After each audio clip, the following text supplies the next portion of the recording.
Okay. Ensonga za Mayinja okuva mu Uganda n'agenda UK nga butuulira oza kye kyamututte era yagenze mu bulungi. Munnange nno ensonga zaatuuka Uganda eno teriiko mulungi kubeera bulungi na kubeera bubi. Mayinja be bamu ku bantu bwandirowoozezzaako nti babadde balungi. Naye bagaa nti ekikulemesa amaka go oba ekikuddusa mu maka kiba ky'amaanyi. Bw'oba wetegereza Bannayuganda bangi abagenze ku byeyo ebweru, wabula si lwakuba nti bagendayo mu bulungi.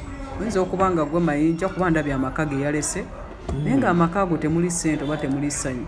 Oli ayinza okwebuuza nti ye Mayinja mu bantu bonna kubanga tuzze tulaba agenze maaso n'okuba nga ayimba ennyimba ezigenda maaso n'okuba nga ate ziwaana n'okusuutasuuta gavumenti.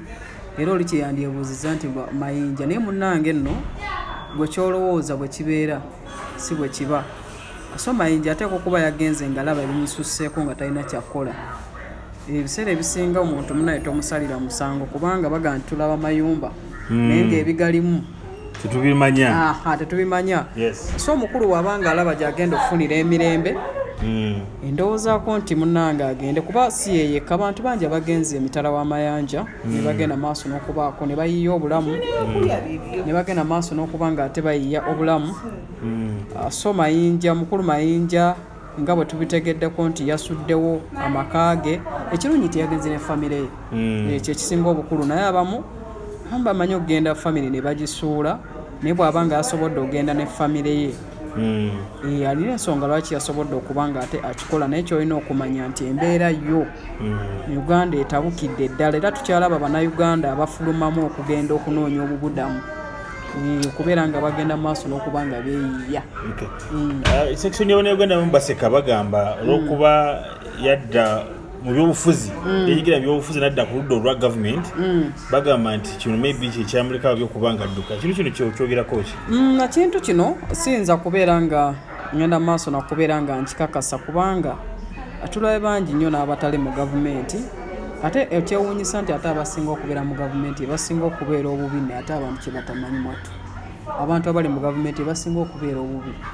So Mayinja kyamuzaako ko emabega kubanga twali tumumanyi ng'omuntu ayimba ennyimba ezirumirirwa eggwanga, oba okitegeera nga ziraga nti abantu bali bubi, ali n'amaliriza nga avuddeyo awaana ezisuuta gavumenti eriko. So nakyo kiyinza okuba kyamukubyemu, newankubadde nga siyinza kubeera nga ŋŋamba nti y'ensonga mukadde kaneeno, naye ye nga ye omuntu ayinza okuba alina ensonga lwaki, naye nga musically kyamusaamuko emabega kubanga amazima Mayinja abadde takyalina nnyo na music. Ali awo nti music omupya nga wetwalabye emisaaki nti yazze nga abantu bamwagala.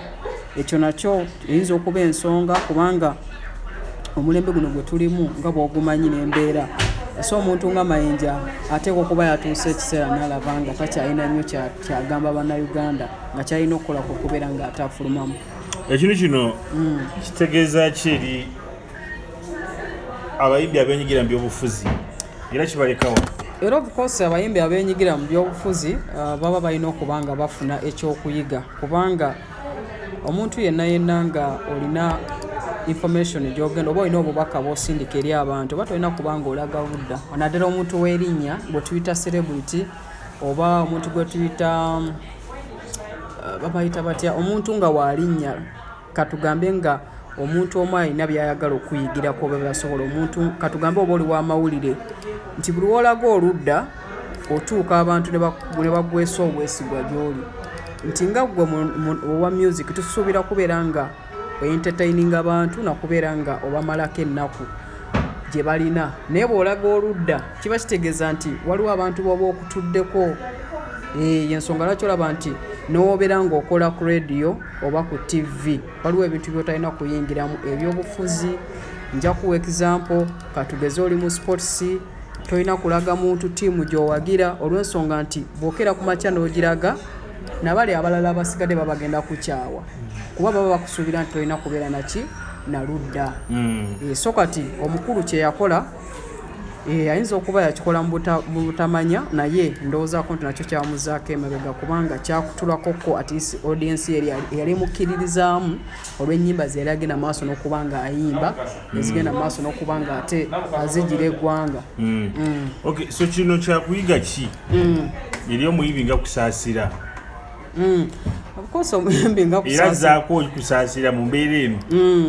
Ndowoozaako nti ne kusaasira naye endowooza lyeryato lyerimu lyalimu kubanga naye muyimbi nga Mayinja era ne kusaasira ne takyalina nnyo feemu eri gye twali tumanyi era nga bwe nkigambye nti kasa yasowolayo omutwe n'alaga oludda gyagwa oba okitegeera nti newakubadde luba ludda ki newakubadde luba ludda ki naye kiri kyenkugambye nti abantu bano bakulaba ne bakukkiririzaamu nga bakusuubira okubeera nti gwe toba na ludda. So kati ne kusaasirira kigenda kuba in fact kyatandika dde omukosa tukize tugane si yoli kusaasirira takyasobola kuba kivulu kye yali akubanga luli olw'embeera gye yagenda maaso n'okuba nga akola ki ng'ateekawo eri bannayuganda. Okay. So mu mbeera eno Mayinja aliddamu kufuna ekitiibwa kye kiri kye yalekawo eri bannayuganda kiriddawo? Kigenda kubeera kizibu. Kigenda kubeera kizibu ddala kubanga ebiseera ebisinga okuddamu okufuna ekitiibwa si kyangu. Ekitiibwa omanyi waliwo ebintu abantu bye bataawula nti osobola okukola erinnya nekikutwalira ebbanga naye ate tekitwala kaseera erinnya ero okubeera ng'okoze eki kufa.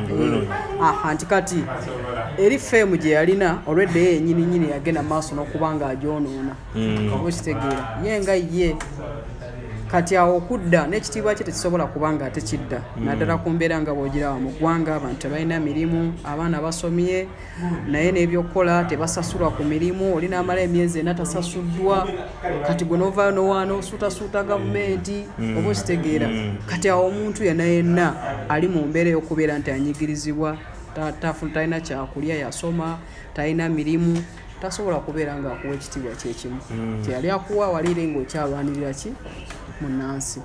Bali mu ludda oluvuganya gavumenti bo basanyusewo obusanyusi baga nti ono yava mu bantu kino kirekawo bannayuganda era obukosi ekyo kyo ate kitwawulamu era obukosi kyetwawula kubanga ekintu kya divide and rule kyaliwo okuva dda era nga kyatandikira naddala ku Katonda waffe yennyini kubanga Katonda kasa yatonda n'atonda amawanga n'atonda amadiini era yali divide and rule naye olw'okuba nti embeera eno lwaki egenda kubeera nga situlo etukosa nti omulembe gwe tulimu gwa bavubuka be basinga obungi ate abavubuka mu kubeera abangi be basinga okuba nga tebalina mirimu bw'oba wetegereza nti percentage y'abaana abali mu bawarabu bavubuka okusinga abanyigiriziddwa abasomye naye nga talina kyakukola afunye ekyokukola naye nga tasasula n'asalawo agende abeere ku mawanga.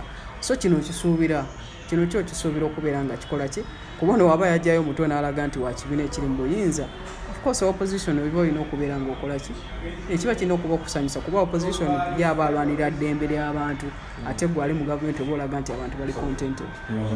Okay, nga tuwumbawumba bubaka kibowa eri abayimbi obeera 2026 tali wala era tali wala we shall see the same fools coming in the elections basuubire ki obalaalike nga tunatera okugenda mu kalulu akati ekisookera ddala nze amagezi ge nandiwadde abayimbi abagenda maaso n'okuba nga mulaba akatambi kano mwewale nnyo ebyobufuzi mwewale ebyobufuzi oba kibiina ki mwewale ebyobufuzi kubanga omuyimbi tukusuubira kubeera nga otuwa obubaka obugenda maaso n'okuba nga tebwawulayawula mu bantu so nga gwe omuyimbi yonna ali awo ng'oteekateeka kubeera ng'osowolayo omutwe gwo ndowoozaako nti kaliya kintu kikulu nnyo so bw'obanga olowooza okugyayo omutwe gwo ndowoozaako nti kino kibe kyakuyiga okubeera nga ate oba oli awo togenda maaso nakubeera nga onyigiriza bannansi so bayigire ddala bakimanye nti buli lukya terudda ate 2026 tali wala abantu tebeerabira bale abantu bali balooza Uganda beerabira mune tetukyerabira Uganda tebakyerabira so kati bw'ozina osowolayo omutwe ogwo ebinaddirira fe tujja kuba tubiwa Abannayuganda nga bulijjo. Ekintu kino nekikosa famire ya Mayinja famire kigikosa okusinziira ku biba bikoleddwa kubanga era of course bagamba nti omulyamamba abeera omu n'avumaganya ekika nti taata waabanga abadde mubbi omwana ne waba tabadde mubbi era bagamba nti abaana ba gundi bonna so kati kino era of course bakigenda kukosa famire kubanga Uganda ogirabanga ensi etali nnungi naye teri kisinga kubeera nga kukuzibwa mu nsi yo oba okubeera nga okulidde mu nsi yo okusinga okulira ku mawanga so kino kyakuyiga eri abayimbi bonna ne bannakatemba in fact n'abantu bonna abali mu limelight okubeera nga tojjaayo mutwe